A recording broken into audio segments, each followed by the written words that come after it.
Hey, so how's it going? Today I want to talk to you about where to buy your timber from. Now, this might seem really straightforward and something that is quite basic, but I think it's something that can be done in a couple of different ways, and ways to make things cheaper and effectively to get a better product for your money and eventually make better finished items. So start off with the obvious ones and then work out on the way to a few you may not have thought of before and a few that might be a little bit trickier. So to begin with, the obvious ones are in the UK, and just judging by my own experience, the easiest ones to go by are B&Q, Wickes, Homebase, places like that. I specifically have used B&Q a lot because it's close by, and mainly, as I've spoken about before, the sheet cutting capabilities. So it can be really handy in that big chain kind of shop. You can go and get a sheet, bring it over to their saw, and they'll cut it down to whatever size you're looking for. So that's really, really helpful.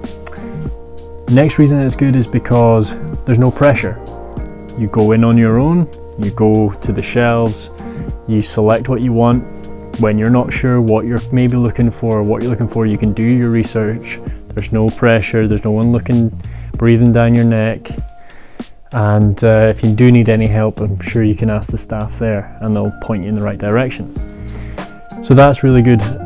You can shop on your own. Another positive is that they have a range of lengths that you can purchase in timber.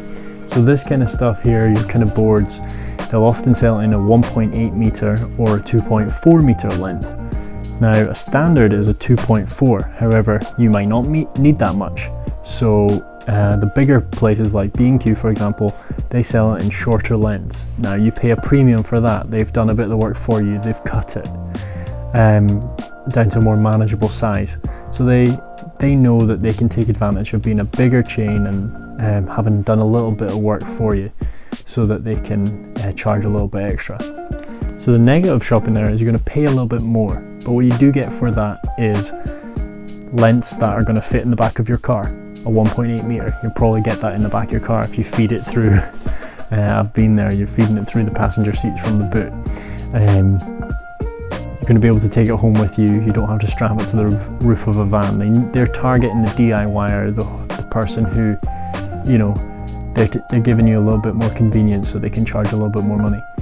So that's all safe and well, and it's comfortable. It's comfortable for you because you can go in on your own. So one thing I noticed about some of these big chains is their timber is spread out across the store.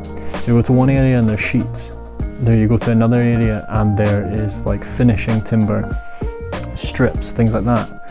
And B&Q especially, you have to actually go outside, usually to their yard kind of area, and that's where they'll have all of your kind of boards. So if you just stay inside the store and think that outside is just for tradespeople, you're actually missing out. So if you get out there, you'll see all of the decking stuff and things like that, but in amongst all of that you'll also see the boards and the kind of timber that you'd want it, the finished timber that you might want to be using. So moving on from that, the big box chains and things like that is thinking to yourself, right, I'm using a little bit more timber now and I'm going to start looking for better options. You want to maybe pay a little bit less, and you're thinking that there might be other options out there. Where are all these tradespeople going? So what you want to start doing perhaps is looking for local suppliers in your area. Now it's really straightforward. You're going to just get online or just have a look around your area. I'm fortunate there's a couple nearby. So the positives of shopping locally for your timber are that you're going to pay less. However, there's a couple of drawbacks. The number one drawback is that they're going to sell you whatever lengths that they have. So this can be like 4 meters or, you know, something like that, 3.6. Some 2x4s and stuff might come in a standard 2.4 meter length, but you're not going to fit that in the back of your car if you're like me. So they might be nice to you and, you know, lend you a saw, or you can bring one with you or something, cut it in half and maybe pop that in the back of your car. The other difficulty of shopping there is it's a kind of different world. So when you're just a DIYer like me, or you're trying your hand at a few different bits of woodwork and stuff, you're going to a place that is full of tradespeople. They know how it's done. They've been doing it since they've worked in these industries for a long time, and you're rocking up on day one. And there's a bit of a protocol and a way to go around things in there, and it shouldn't put you off. You should just get in there, go speak to the guys. You'll find out that they're really friendly, really helpful, and really, really knowledgeable. It's what they do. It's all they do. So they're trading in timber, all types of it.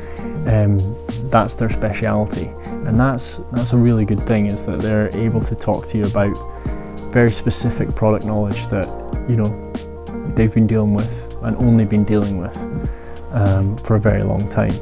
So getting in there, like I say, it's cheaper, but you're going to have to buy a bit more wood.